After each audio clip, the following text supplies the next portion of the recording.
Hey everyone, welcome. I'm Gabrielle Raymond McGee, the Chief Operating Officer of the Tory Burch Foundation.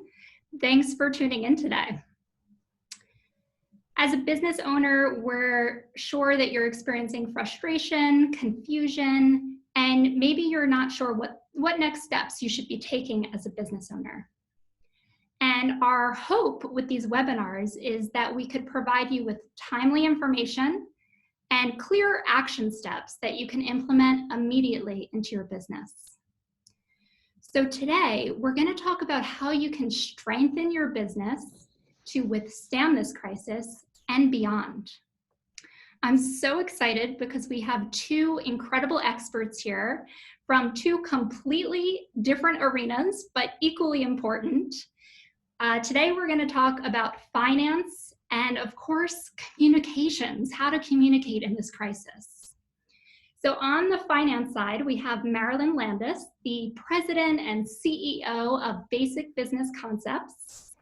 Basic Business Concepts provides affordable CFO-level skills to small business owners. And I love this concept because CFOs are so critical to a business, and the salaries are often so cost prohibitive. So Marilyn, love your business concept.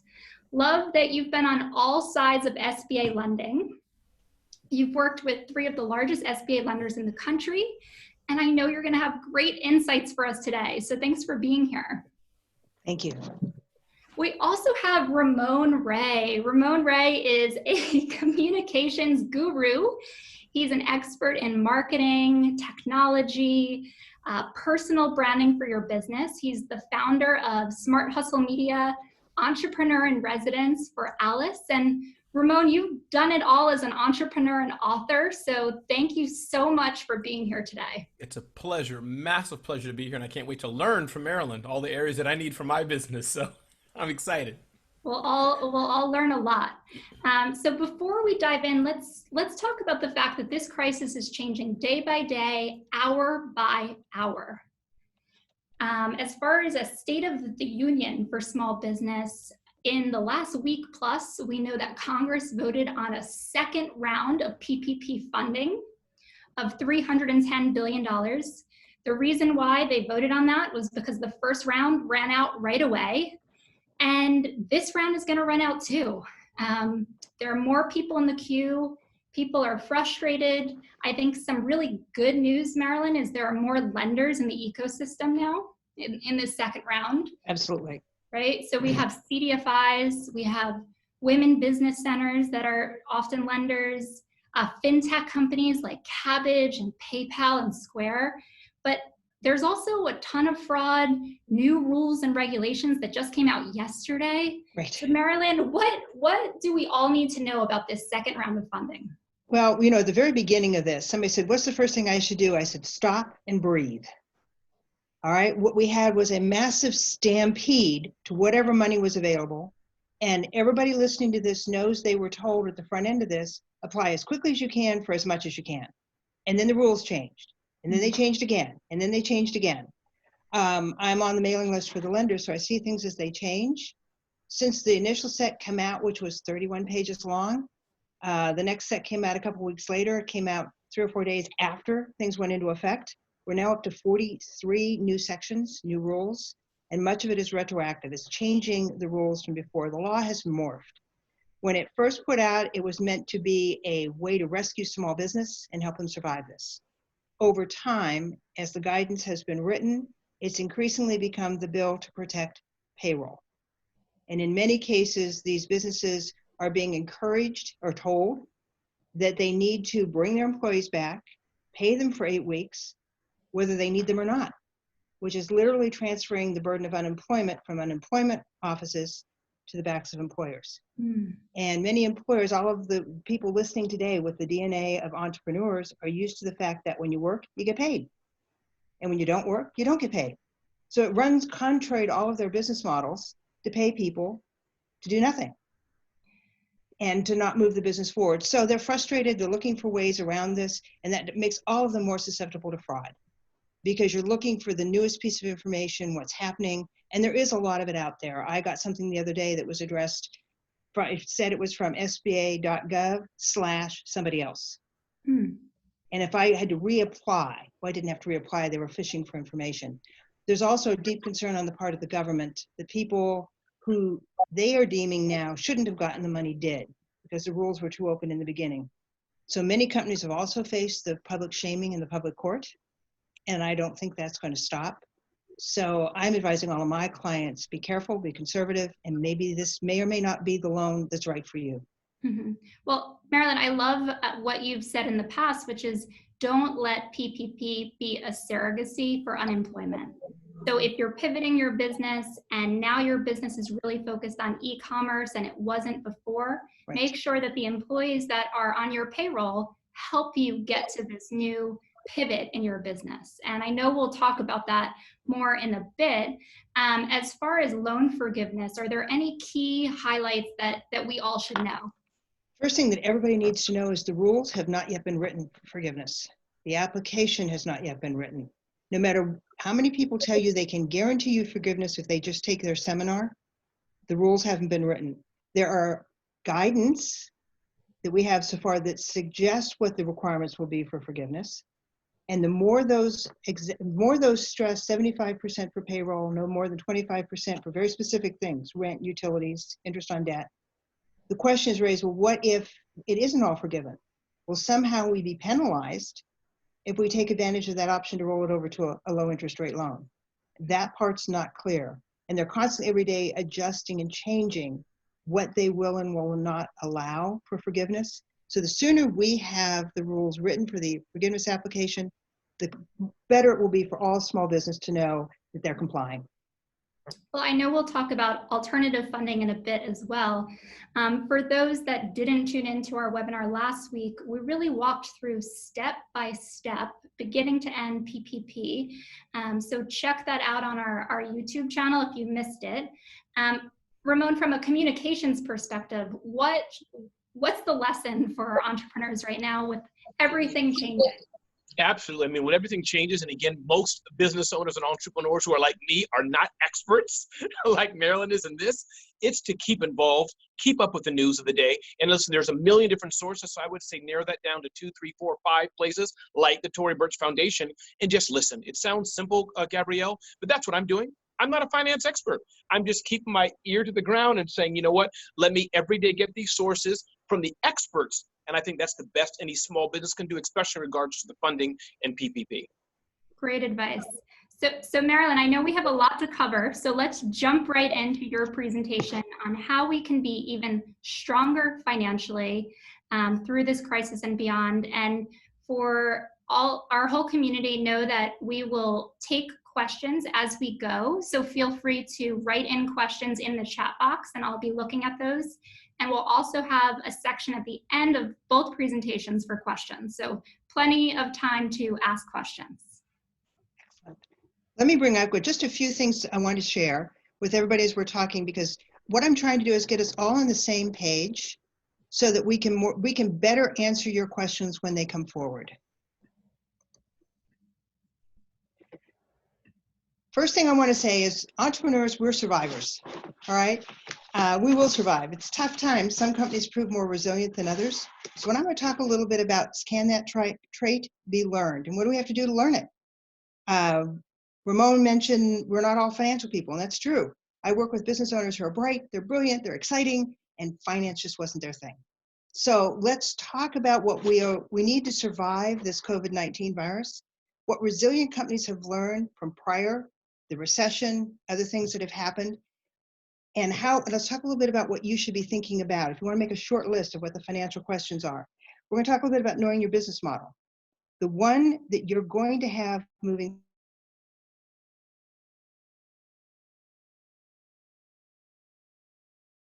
been talking to for the last 6 or 7 weeks across the country are all trying to anticipate where this puck is going to be and how they can position their business to take advantage of the world and the business at that point in time. Then you're going to need to know what cash you're going to need to reopen or to regrow when you get there and you get out in that point, particularly since the opening seems to be uneven. So you may have suppliers who are not open and you're open and can't buy from them. You may have customers who are in a state that's closed and they can't get to you. So we have to figure out what cash we need, and you also need to know where to look for that cash. So those are the points I'm going to hit in my few minutes, and then hopefully it will help frame the questions from everybody.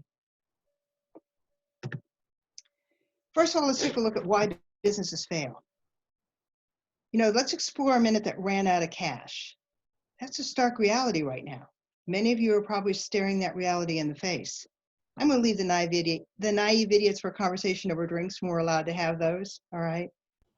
Because this is a smart group. And as Ramon has said, you're here, you're listening, you're gaining the information. Many of you may have already run out of cash. You may have applied for or wish you had applied for an EIDL loan or a PPP. Let me just give you a couple quick guidelines on those. I know you've had a lot more information in the past, but let's just put it in terms of what's going on right now. Payroll protection loan, if you're self-employed and you're looking for, they look at the bottom line, your net profit. If your net profit is below 0, you're not eligible. So companies that were not self-employed, so if you're a sole proprietor, filing a Schedule C, single member LLC, and you didn't show a profit in 2019, you're simply not eligible. If you are eligible and you borrowed against your payroll, nowhere in the application did anyone ask if your company was profitable. They simply looked at how much payroll you had. Remember, though, that you qualified based on using 2.5 months of payroll. That's 10 weeks. Your forgiveness is based on 8. So right away, we have a disparity that you've got to deal with.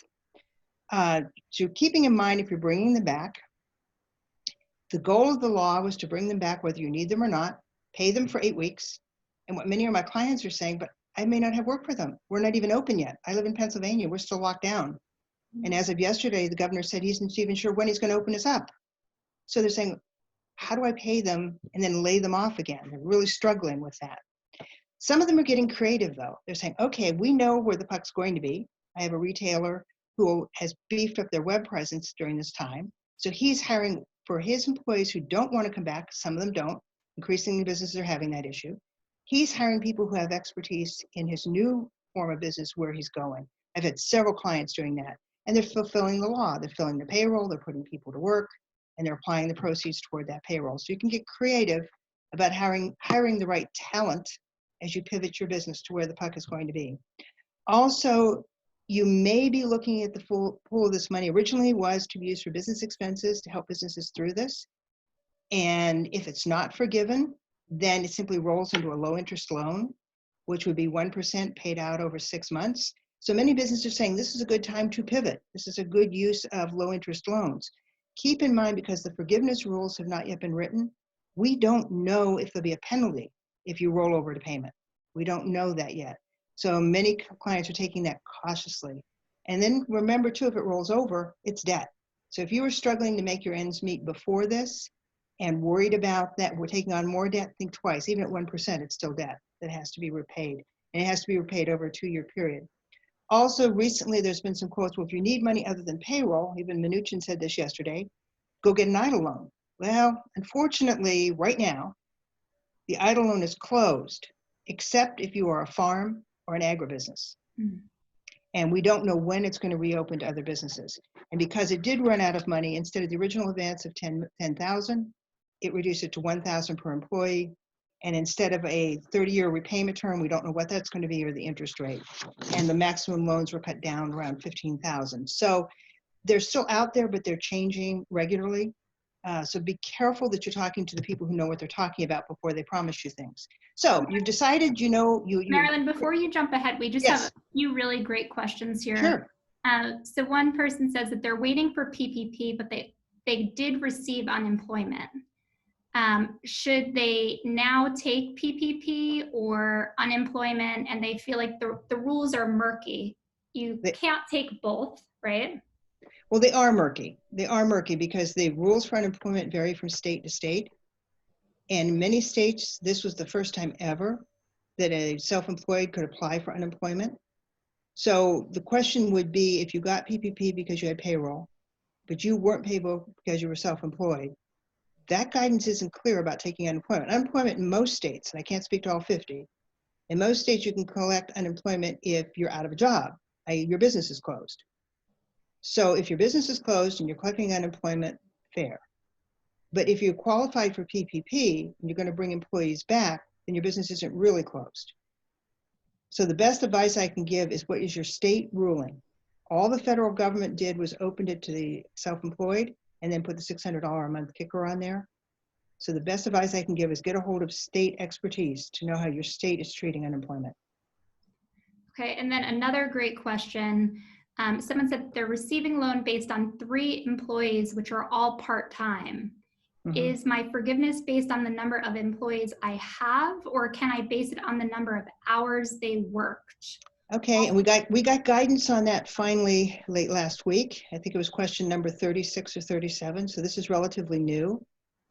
And in the same document, both of those are addressed with an example in between. This is critical. The first paragraph says you were approved based on body count. So if you have 3 employees and they were all part-time, you were to count them as 3 people. The second one says when you apply for forgiveness, it will be based on full-time equivalents. So you'd have to take the total number of hours those 3 people worked, divide it by 40 hours a week, and arrive at what the equivalent is full-time. In between is an example, it's written right into the guideline, in the regulations that says, example, 200 full-time employees, 50 part-time employees, each who work 10 hours a week. The 200 are counted as 200, so together for application you had 250 employees. Full-time equivalent, those 50 were now reduced because it takes 4 to make 1 employee. So you automatically have 27 less employees. Okay, problem is the way the forgiveness rules are written in the bill, and we don't know how the final rules will be. Keep in mind too, that when the rules were written, they were different than the concepts in the bill. So just because the broad brushes in the bill, and this is common, that what actually gets written into the regs is different than the intent of the law. Sometimes Congress has to go back and pass another bill to force the regulators to write the regs the way they intended. That's just another story.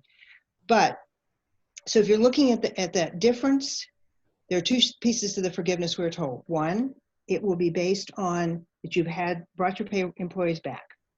So if you had 3 people, you brought them back and they're working what they were working before, which is a bit of a problem if you're pivoting your company. But so that's the intent of the law right now. The second one is that when you get, and if you do that, you've met the first test for forgiveness. Then they'll do this full-time equivalent, and you have to have maintained the same number of employees. John might have left, you hired Mary, that's okay. But if you went in with 3, you came out with 3. Well, if you went in with 3 counted on body count, and you came out with a full-time equivalent of 1.5, we have yet to know how they're going to reconcile that. So because what's the best way, Marilyn, because everyone's asking great, very specific questions. Is it working with your CPA? Is it working with a women's business center? How do you navigate all of these new rules around forgiveness, compliance, etc.? If the rules have been written, the best resource you have is the small business development centers. Most of those have a direct line to the SBA to answer those questions. The CPAs, the attorneys, they're all basing it on their trade associations and what they're reading. And very often what I see was right 3 days ago. It's not right today, or it conflicts with another regulation and they're unaware of that. So the best thing I can advise is get your local SBDC is a great resource, and SBDC Women's Center is another great resource. If the regulation hasn't been written yet, they can't tell you. All they can do is say that's an area that needs a technical correction. That's an area we're waiting for guidance on. So if you're feeling confused, so are the experts on this as well. Many times we don't know. I had a ruling on something we looked at the very beginning. When this first came out April 3rd, we finally got guidance on it this morning. Oh. So stay in the know, reach out to your SBDC online, your Women's Business Center online, and also stay in touch with your CPAs as well, right? Yeah, and the best thing I can suggest is the intent of the law for payroll protection was to protect payroll. So if you stay with the spirit of the law, they want to see you bring back the employees if you've laid them off, keep the employees. They want to see you pay them their payroll and their benefits, and then you're allowed to use no more than 25% of your proceeds toward rent, utilities, and interest on loans. Follow the intent of the law the best you can. If you can't, document it. What just came out in guidance Monday, because it's becoming a problem across the country, and some of the listeners to this report may have already experienced that, they got their PPP, they called the employees back, and the employees said no. And that may be a legitimate reason. The employee may be afraid of the virus and they don't want to come back into a public environment. The law now lets them do that. They can self-quarantine. They may not come back because their kids are still not in school and they have no way of caring for the kids. The law now allows them to say that as a legitimate reason. They may not come back because they're making more on unemployment. That's a stickier issue, and the state will have to address if they had a job and didn't take it. So what they just came out with guidance, I think it was Monday of this week. If you've made a written offer to your employee for the job that was theirs when they left, same pay, same hours, and they in writing turn you down, that will not be used against you in forgiveness. And that just came out this week. That's great to know, Marilyn, because so many of our entrepreneurs have had that issue where employees do not want to come back for a very wide range of reasons, and business owners are then stuck with figuring out how can they apply for PPP in good faith and continue to operate their business. But let's dive into this next slide, because I know you have much more to share with us. Right. Well, this is important too, but it leads into the question, Gabrielle, that you're asking. They're asking these questions because they're trying to figure out, how do I best use this money to move my company forward? Mm-hmm. What do I need to do? What employees do I need? And the reason I brought this up, this is right out of the industry standard average. If you're looking at the slide on the screen, this is typical of what most small businesses have. You see that their sales minus expenses, you get to net profit. That's the way most businesses are set up. What you should be talking to your CPA about doing, or your bookkeeper or your CFO, is segregating your variable costs. What are those costs for products, services, and labor that you would expect to go up as your sales grow up, as you come out of this tunnel and you begin to regrow? Those are normal expenses to see go up. What you don't want to see go up are the operating expenses, which should only be, if all your variable ones are moved up to this area between net sales and gross profit, there should be cost of sales. If your fixed expenses are supposed to be fixed, therefore they shouldn't be going up. And too often when we're coming out of a recession, we anticipate, oh sure, it went up because my sales went up. Well, maybe it shouldn't have gone up, and it should have gone up proportionately as they go up.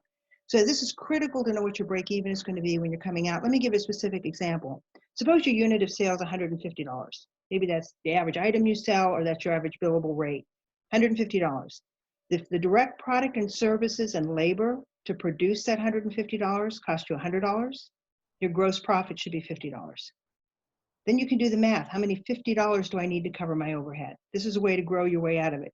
But think about this. This is why it's important to go back and put your cost of sales, take them out of operating profit, move them up to variable. Your customers have changed. You may be seeing new opportunities. Example, I have a client who has always seen clients face-to-face. They're now approved for telemed, dramatically changing not only the way they do business, but their reach. They've always been in rural areas, and it'll be much easier for them to reach a much broader population. So that's going to change their cost of sales, and they have to adjust for that. The other thing that could change your costs, think about the many retail stores are being allowed for curbside pickup. It's a different cost, and there's probably going to be less impulse buying if they're not wandering around your store waiting to bring out. So you have to adjust that cost of sales, and your fixed expenses have changed, no doubt. I have a client, for example, it's a call center, and they moved all of their employees remotely, offsite, into their homes. And it works so well, they don't want to bring them back. Except the company owns $1 million building. So that fixed expense is still there and hasn't gone away. So again, look at the changes that are going to happen as you go forward. The other thing that I caution people to do is know whether you are a low margin, high volume, or high margin, low volume. For example, we talked about that $50. Suppose for every dollar, for every sale that you have, you only end up bringing $1 after your direct costs. All right, and your overhead is $50,000. You have to have 50,000 units of sale to meet your overhead. Conversely, if you've got a margin that says for every unit of sale I have, I'm going to have $1,000 come down after my direct costs. Now you only have to have 50 units of sale. Why is that important? Think of a restaurant, and it was all based on table turns. Now they're told you can only have 50% occupancy, and those tables have to be 6 feet apart. Suddenly they've gone from perhaps casual dining, where they had low costs, low margins, because they had lots of customers, so they could have that 50,000 units to be able to meet their overhead. Suddenly now they don't have that amount of turnover. So you really have to have strategies to know you're going to be able to get the volume you used to. Rules of thumb won't work anymore. Take a minute to really look at whether you're high volume or low volume. You know, cash follows profit eventually. And the inverse is also true. Take a minute to process that. If you're running profits, you're never going to generate cash. If you're running losses, you're never going to generate cash. And it's important. It takes profitable sales to support growth and repay debt. And we were talking earlier, Ramon and I, before we went on live, is that the old marketing axiom of, run big discounts and sales may not work post-COVID-19. That's when you need profit and you need cash. You need to know your cost structure. You're going to have new costs you never had before for personal protection equipment, for deep cleaning, capacity limits. So know where your profits are going to be. So that's the first piece. Know your profitability, because that ultimately comes to you as cash. The other biggest mistake I see happen is not planning the cash for your growth that gets sucked into what we call the trading cycle. And I'm going to give you a specific example. And by the way, if anyone's interested in this calculator is on my website. Feel free to go and plug your own information in. But what we're looking at here is, on average, the calculator does the math for you, but on average, you're getting paid every 24 days. You issue your invoices paid in 24 days. You may say, well, I don't have any inventory. But I would challenge you to also think about the fact if you have people who you're paying to sit there, say to answer a phone or wait on customers, and they're not being productive, that's idle hours as inventory. But let's assume in this case, it takes about 24 days on average for you to get paid. On average, your vendors don't give you many terms, so you get about 6 days. So you're waiting 24 to get paid. You're getting 6 days worth of credit from your vendors. You have a gap of 18 days to fill. If your costs per day are $2,306, you've got to have about $41,000 worth of cash. All right, and that's cash that's constantly rolling over in the bank and that's owed to you and it's billed and it's coming in. That's not cash in your pocket. Well, what happens if those 24 days went to 34 days? That could well happen post-COVID because people don't have cash. They're going to drag you out a little longer. One of the questions that came in was, how do we address our receivables? Well, you may say, I can afford to wait. But can you? Because this 10 days would actually pull $23,000 more out of your bank account and keep it in your customer's account. So that's $23,000 you would not have to move forward to grow. Marilyn, what do people do when they are not getting their receivables and they can't afford to wait on their receivables? What action can they take? What you need to look at, and this is really a tough call right now, is what industry are your clients in? If they are in one of the harder hit, but this is a good example. I have a client who's the bulk of their clients are property managers. Who's getting hit for not getting the rent paid? So over time, the question is, how long can they continue to pay us? So if we're behind, if they're in an industry where the industry itself is challenged, if you can afford to give them time and space, it's probably the best thing you can do to preserve that client. Mm-hmm. If they're getting ready to close their doors, you may want to push them to make sure you get paid before they close their doors. If they're getting ready to go into bankruptcy, you don't want to push them too hard because you might get paid and in a bankruptcy have to pay it back. So you have to look at the underlying reason that they're not paying you. If they're all good and there's good potential that they'll pay you in the future, they're just caught in the same mess you are and it's going to take longer. There are some very good, very reputable groups who will buy receivables, which allows you to get immediate cash from your receivables. The other group takes the risk of collecting it. They take a fee for that. Often people will complain that that fee is too high, but the idea of receivable financing, yeah, it might be 1%, but you're not going to have it out for 12 months. You're going to have it out for 30 days. So you're going to pay 1%. So those are the options I would recommend. There are collection agencies who are going to be pounding on your door to take over these. Be careful of the scams for those. Sure. If it's a client you never want again and you want to unleash the dogs on them, okay, that's your call. But if this is an industry that you're well known in, people that you've worked with, we're all in this together, as they say. So you're going to want to find ways to work with them, and selling your receivables might help everybody. Great. So the other calculation, again, on my website is to take a look at growth. You say, okay, I think coming out of this, I've got this figured out and I know what I'm going to do, and I think I can grow a little bit. How much cash is it going to take me to grow? And again, what this is saying, you'd plug in what you think your sales would be post-COVID, and then what you have outstanding receivables, if you take terms, if people pay you in net 10, net 15, or net 30, and what you have in accounts payable. And this is simply saying that for every dollar of new sales, 66 cents of that has to be held to cover that timing gap we talked about. $1.40 is all you get from your vendors. So if you grow 10%, increase your sales by 100,000, you're going to have to come up with $50,000 more in cash that was from outside the company. Now, let's suppose your fixed expenses went up and this profit went from 14% to 4%. Now you have less money coming from profit to fund that sales. That 50,000 would go to 60,000. It's that much more cash you have to have. This is, my team has taken many people who came out of the recession, and we use these tools to say, what is it going to look like? You may have shifted industries. I have one group shifting in toward more medical where they've never been before. Well, let's look how medical pays. Your receivables may take longer to get paid or less. So these are all important factors as you're going forward. But let's face it, you're an entrepreneur, all right? The pessimist sees a barren desert. The optimist sees a really, really, really low tide, all right? So what I recommend you do is know where your break-even point is. And remember, you're probably experiencing it right now. There's a floor you can't go below. Whether you need your old office space or not, you're stuck with the rent. That's something you can't go below. You may have to have skeleton staff to open your door. You can't have one person because if that person happens to be in the restroom, you might have something happen on the front and that person's not there. So what's your bare minimum that you need? We talked about that.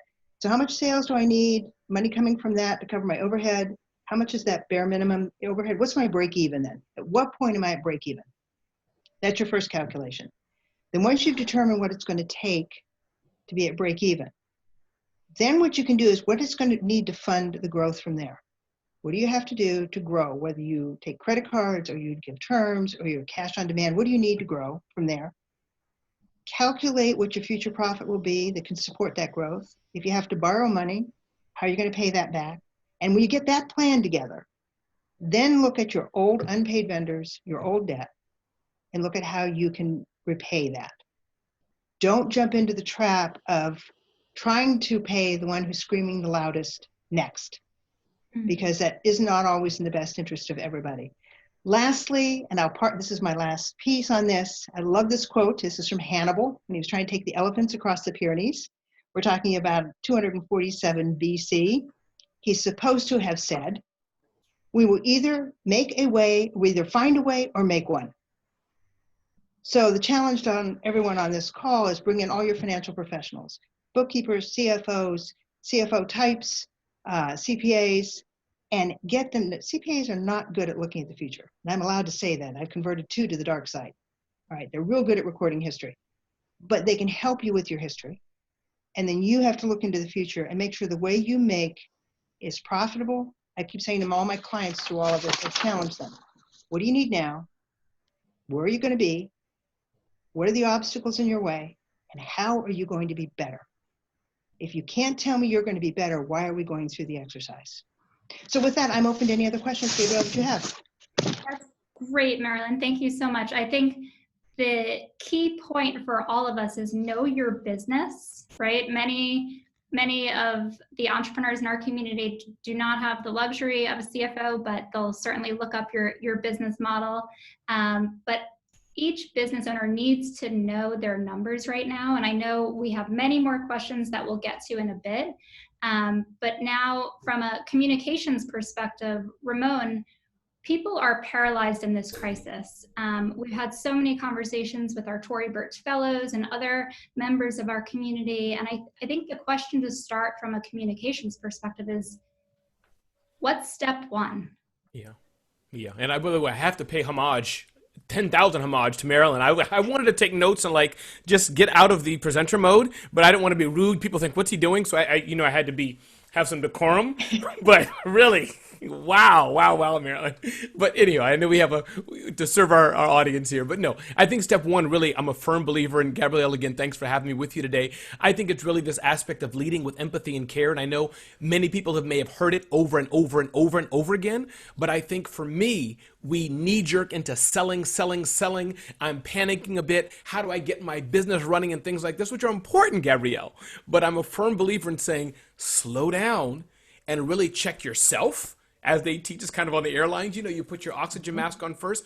I've had to do this as we talked offline, Gabrielle. March 13th, South by Southwest was over. That was a domino effect of me what do I do? So, but to answer the question, check myself, am I okay? Check my family, my wife. She's right upstairs. My kids. What's going on with us? Because if I'm not good, I can't serve them. If they're not good, I can't even think of my business. So I think that's for me the triad, as it were, in times like this and neither time. Am I okay? Is my family okay? And two other things part of this point, Gabrielle, is then internal communications. Now we can start to talk about our staff. I have a team of 5 people. And I need to talk to Marilyn about they're all 1099, this, that, and the other words. I can't even spell 1099. But point is that I had to ask my team. She's going through some issues. Her husband was sick. Okay, let me back up. How can I serve you and make sure you're okay? So those are a few things, Gabrielle, about kind of step 1 as we're trying to communicate better in this crisis. Great. And how do you communicate change, right? Whether it be to your family, to your team, to your customers. There's so much change day by day. There is. Here's what I've done for my team, and here's what I'm not saying it's the best way to do it, but what I've done. I think, one, for sure, you have to be truthful and honest. I think that's a given. Things are happening, and I think everybody's scared. So let's say I hired Gabrielle. She works for me. Gabrielle's wondering, do I have a job? What's going to happen? She sees everybody else. So that's where I have to, hopefully in person, but since we can't probably be in person, a phone call or video. Don't email or text somebody. I mean, you can do the summary by formality, ask Marilyn about how to do that in a proper way. But the point is, be human about it. Gabrielle, listen, if you're willing to stay with me, can I cut your salary by X%? Because here's the deal. We're jammed. But I want to keep you. I like you. So that's, I think, how to communicate that, whether it's employees, family, the same way. We had a family meeting, and I'm pointing because I want people to know I'm in this just like everybody else. We had a family meeting. Do we have to cut? What do we have to cut or not? So I think those clear communications, being honest and open, and you may want to think about how honest to be, meaning never lie, but meaning how open to be. Let me put it that way. I think that's important to think about. But I think as you're communicating, the more trustful you are with people, your employees will be trustful with you as well. Great. And what about shifts in your business, Ramon? So do you have any examples of businesses that have had to completely change how they do business and how they've communicated that to their customer or their teams? Sure, absolutely. I mean, listen, this is a yucky time for all of us. For me as a speaker, we were talking offline, used to flying in an airplane going all over. Now I've had to pivot and shift and do some big events online with engagement and fun. So one example I can give for sure is Breather, for example. Some people don't know Breather, Breather, great company where you can take your phone and as it were, rent space. So you're there and you go, it's so cool, Gabrielle, you go up to it and it recognizes how close you are, the lock unlocks, or it gets a code. So guess what? In Midtown Manhattan and urban areas, that's not happening. But I'm still kind of proud of Breather as it were. I'm proud of them. They're still sending me emails, Ramon. We know you're having Zoom meetings or team meetings now. Here's how you can have meetings even though you're not able to use our service. Guess what? I'm going to remember them. And so if that's helpful to those listening, even if you can't sell or make money, you can still communicate with your customers because at one point, this will be over or we'll be in a better place. They're going to remember you. We all remember people. As far as storytelling, or I know personal branding is your thing, Ramon. Sure. You've written many books about it, but what should we all know? It's a crisis mode. It's a very serious and heavy time for all of us as humans. How do we still tell our stories of who we are as businesses right now?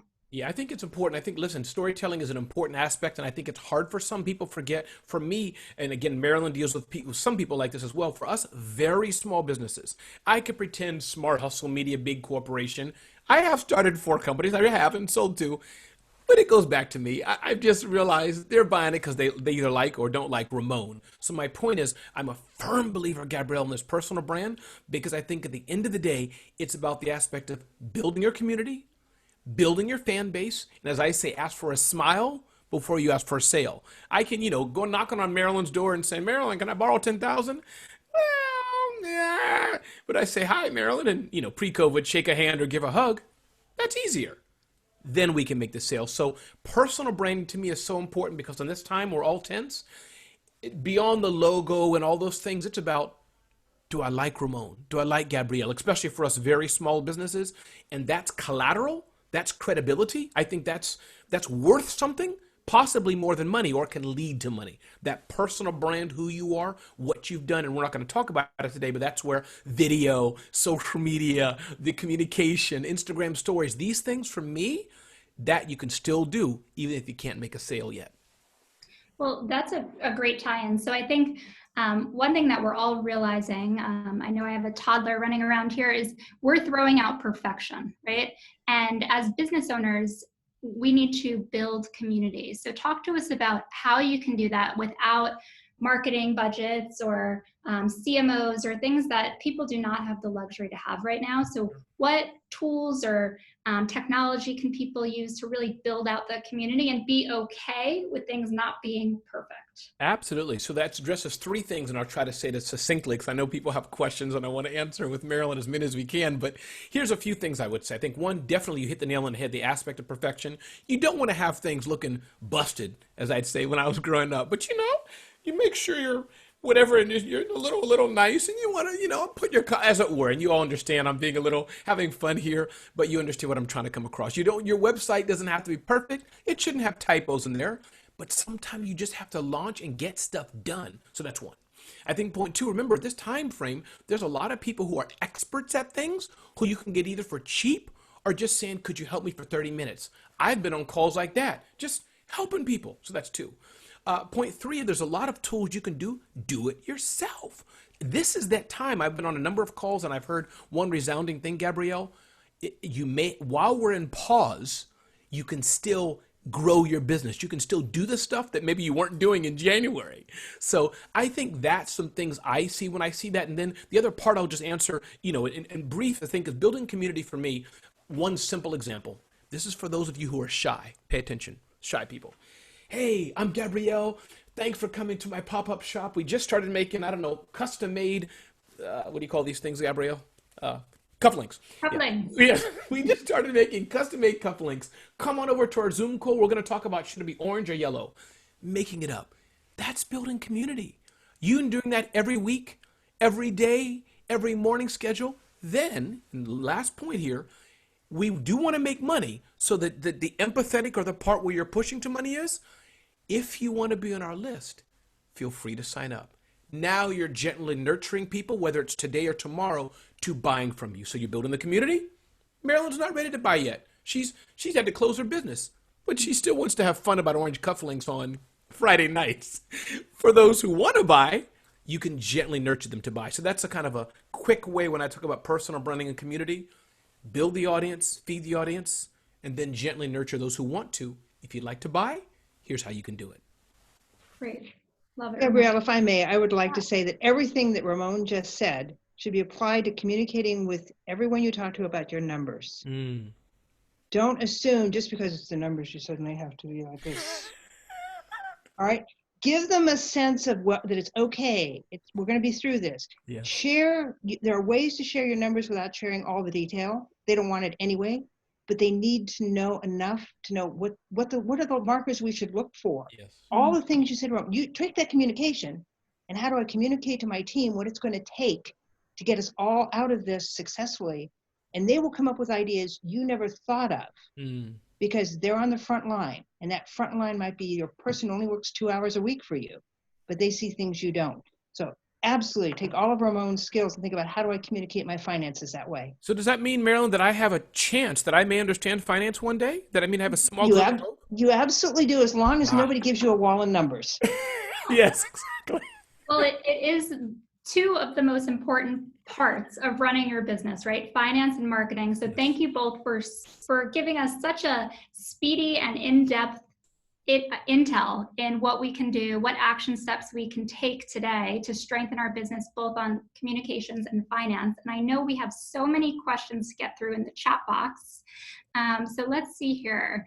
And Ramon, any final points on communications before we? Let's dive into it. But I think you said it well. I think build your brand, build community, build your focus on your brand, focus on your customers. And one thing we didn't say or I didn't mention was segmenting people. But I think that's important. Segmenting who your customers are. That's one issue I think that could be important. But let's dive into the questions. And hey, if we don't get to them all, Gabrielle, I'll come back at 3 a.m. this morning on the Tory Burch Foundation Facebook page, and I'll do a live chat or something. With everybody. I'll have you both back. Absolutely. So a question just going back to Marilyn's presentation is, how do you find companies that buy receivables, Marilyn? I know that's a big issue for people. The first thing I would suggest they do is look into their industry.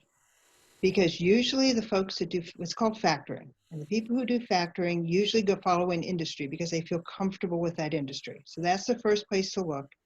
Second, you really want recommendations because there are some bad actors out there, no question. It's the Wild West. Then when you find a few that you've heard good things about, and I'm more than willing to field calls from people if they want to check with me, but then what you want to look for is how they charge their fees. Because some of those fees are the old equivalent of once you get in the company store, you can't get back out again. There are others that are, but what happened with the recession, many good credits moved into selling their receivables. As a result, that's what I call factoring light. And the rates are fair, they're good, the terms are good, it's a good in and out. So be careful, but start first with your industry. Look at your industry publications, your organizations, see who has been working with your industry. They will be the most favorable to you. Bankers are not a good place to ask because they tend not to like factors, but there are some banks who do factoring because they recognize that it's a very viable, quick in and quick out kind of financing. So do your research, and again, I'm more than willing to help people field suggestions. And I just wanted to add on that, Gabrielle, I'm not a finance person at all. Like, I'm farthest away from finance that you could imagine. But I just wanted to say, being on the, we do at smarthustle.com and technology and all that, I've tested some of these, not from the finance side, so I know nothing about that. But it works. There's a few like startups that have it, like you do this, that, and the other, and 3 days later, whatever. So check them out. But, I just wanted to underline it. I was impressed. Some of the startups, you do this, that, and the other, and they integrate with your existing financial packages that many people may be using. Right. So that's just my 2 cents. There's some good options. So smarthustle.com is where people can find you, Ramon. And Marilyn, so many people are asking for your website. Basicbusiness.biz. I'm not a .com, I'm a .biz. Great. And this touches on what both of you have talked about, which is the idea of hiring new people with specific expertise. So Ramon, I know you and I have talked about Upwork being a great resource for freelancers or copywriters and so on. Yep. Marilyn, would this qualify as part of your payroll? If you put them on your payroll. And I have one employee. How would you make that decision though? Well, I had one client who had been wanting for a very long time, very small company. I mean, it's her and a part-timer. And she had been wanting for a long time to sell her product in large grocery stores. What she didn't have the time, money, or resources to do was to get that kind of compliance on her payroll. So in this recession, she didn't need her part-time person because nobody's buying. She has a very specialty item. It's a discretionary item. So she went, I said, well, why don't you hire that compliance person you've been wanting? She goes, oh, no. She's independent contractor. She'd never worked for $13 an hour. I said, try her. And so she's hired her for 8 weeks. And they are working on, so when they come out of this, she will be able to go for the first time as a very small company to very large food grocery stores and be able to meet their protocols to sell. So this is a good, and then eventually over time, as she has more orders, she'll start hiring other people back to help. It's a case of looking for, so these people, they have to be employees. Now, if anyone's done any government contracting, we do a lot of work in that space. The government contractors do this all the time. They call it teaming. They come together to bid on a project, and sometimes based on the parameters of the buyer, they're allowed to be independent contractors. Sometimes they have to be employees. So many of my companies that are contractors, periodically say, Marilyn, we're going to put you on pause for a few months because we've got to jump on as an employee for this company. So that's something to think about. The only thing you have to be cautious of is what if you don't need them in the future? Will you have a legitimate reason to lay them off? Now, if you're bringing them in to explore a new area, you're talking to Ramon, you're doing some marketing, you think this is a good opportunity for you. 8 weeks down the road, you find out it's a dead end. You have a legitimate reason to lay off the person. You don't need that expertise. On the other hand, if you've decided this is a huge opportunity that your business never thought about, that person could then be your lead employee as you turn that into an expansion of your company. Got it. Okay. Very helpful, Marilyn. Thank you. Ramon, we're getting a lot of questions about video, since that is the core medium right now with Zoom and us all being home. And everyone wants to know some of your favorite brands, especially startup companies that are just getting video right, and what you look for in great video. Sure. Yeah, I love video, and I'll just wow. Can I go for 4 hours? No, I can't. But a few things I'll mention, and can I mention a few brand tools? Is that okay, Sure, Deborah? Okay. absolutely. I mean, one brand I love, Magisto, Magisto. Before you use that tool, it's gonna rock your world. Your friends will be jealous. I promise you, because everybody's jealous of me. Magisto. People, I do it. I have it on my phone. I use it for my videos. Oh, Ramon, you edited that from your phone in 2 minutes? I'm like, Magisto did it. So that's one, Magisto. You string together video and B-roll, it makes rocking video. Two, definitely there's a number of tools to use. YouTube. You know, we all use YouTube, and I would suggest to the small business owners, get comfortable with YouTube. It's powerful. I was putting a lot of my video on Facebook, which I still do, but YouTube and Facebook, two different things, and I'll just be brief in that because I want to get other questions in, but YouTube is great. This is where you should learn it.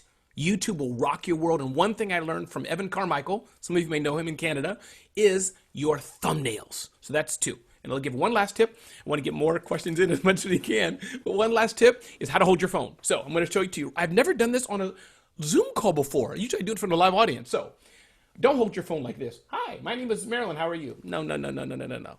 Hold your phone at the, whatever you call this angle, whatever degrees that is, kind of a way. And don't look at the phone. Talk this way. Hi, my name is Gabrielle from the Tory Burch Foundation. We're here to help you and serve you, blah, blah, blah, blah, blah.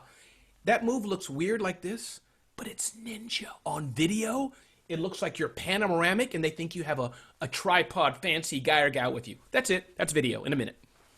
I love these hacks, Ramon. So good. Marilyn, we're going to kind of ping pong here because we're getting so many questions. This person's asking which services to eliminate first when they're, of course, strapped for cash right now, trying to make sure that they come out of this stronger than ever. Should they focus on low margin items or time intensive items? They picked two real good ones. Let me add a couple of other variables. Some may take more cash. For example, you may have a very profitable service that you typically sell to larger accounts. Maybe some of your customers are big corporations and they want net 30 days or net 45. So they will take more of your cash. So if you're trying to grow your way out of this, even though they're more profitable, they may not be to your benefit. Also, the big corporations are as likely to be as volatile as small ones. When they fall, it's a giant that goes down. So you don't want to have everything with one account and then find they've put you on hold. So I would look at what ones take the most. Remember we talked about the trading cycle. Which ones take the most cash and hold that? That's not going to benefit you moving forward. I had a client one time that was getting ready to nuke the front end of their store where they sold little treats to dogs and expand the back. They actually had a dog washing machine. It was really cool. They did it to cats too, and I don't know who survived that one, but they're getting ready to nuke the front. We did the math. They were actually doing more sales out of the front because all those tiny little dog treats were turning over several thousand times a day. So just because it's low margin, so what I recommend you do is list your services or product by the frequency with which they are used. So did you sell 1,000 of them for a penny? And then you sold one for $1,000. And then what's the risk of that $1,000 one that you have? So there's no ease. You really have to know, organize your services by that, the frequency with which they are used, how fast they pay, and the dollar amount of each. You may find some of the big ones you think you couldn't do without might be your greatest risk right now. The smaller ones might be better. And then you can layer the big ones back on later when you have more cash. You also may find that if you're dealing with a big company, a wonderful friend of mine wrote a great book about why the bigs need smalls. And they probably need us now, disclaimer, I'm a chapter in it, but they might need us more now than ever, because when they are up against a deadline, and the big companies are same stressors we do, they just don't have as much control because they don't own the company. You're talking to an employee. They know if they call that number for a small business, Ramon's going to pick up the phone. It's not going to be a paid employee. And they can call it Sunday night and I'll pick up the phone. So the big companies are relying on us more than ever. So I have clients who've said to their big companies, I need you to give me an advance. I know I've never asked for that before, but I need an advance. And the companies are saying yes, because there's a value. Don't think we're that little gnat flying around the corporation. We are very important to them. So prioritize your importance to your client. Don't underestimate it. The amount of the product, how often it's the frequency with which it is used, and how much of your time and resources it takes to produce it. Gabrielle, can I underline that? I know we only got a few seconds left, but I will come back and I'll sit for Facebook Live for hours and answer every single question out there, but not the ones on money. I will not answer those. But I just want to underline, it's amazing. That's how our business has grown, even in the past 30 days, Gabrielle and Marilyn. We're a tiny, tiny business. You can call us an agency, as it were, depending on who we're talking to. We work with very big brands. But man, and I don't try to pretend I'm a, WPP or whatever the billion-dollar companies we read in the Wall Street Journal, but that's why we're rocking, Marilyn, because they know it's me and 5 others. No problem. I'll be up till 3 a.m. Again, we have good margins and profits. So my point is that's how we're rocking it, because maybe we're not going to get everything the way the 10,000 person company can do, but our little team of 5 people, mostly ladies, we kick butt all day long. Yeah, exactly. And they know that, and they see the value in it. Yes. Well, Ramon, Marilyn, thank you so much. I know there are so many more questions, so I will have to have you both back. What are our takeaways? We have a slide that I know Molly will cue for us. So in summary, right, know your business. That is absolutely critical. Marilyn, do you have anything to add about knowing your finances, your business model, cash needs, break-even point? The suggestion I would make, whether you have been in business for 10 years, 20 years, or 2 days, you're going to have the courage to revisit your business plan. Go back to your basics. Who are you? Who's your customer? Who do they serve? And what is it going to cost to do it? That cost may be getting a top-notch marketing person like Ramon. It might be getting the right financing. To have the courage to go back and revisit. Don't just assume you're going to walk back into the way it's always been. Great. There are so many connections between finance and marketing. It's so fascinating. The second point, of course, is know your customer. And Ramon, you hit on so many great points. Anything to add about know your customer? No, I think this says it all. Know your customer. There's tons of ways to do it, but I think keeping this in mind will be a big step for everybody, because oftentimes we forget about it. So I think just keeping this in mind, writing on a sticky note, will be the best thing anybody can do. And of course, we all need to remember to stay nimble. This is an uncertain time. Changes are happening hour by hour. So we need to be flexible and be okay with things not being perfect, with not having all the answers, but hopefully everyone here knows that this community, we want to offer you credible information, timely information. So make sure to check out our website. We're at torybirchfoundation.org. We're keeping that site very fresh with the latest tools, information on this crisis for small businesses. We're also, of course, keeping all of our webinars on YouTube, so check those out. And thank you both so much. Thanks everyone for being here, and stay well. Thanks everyone.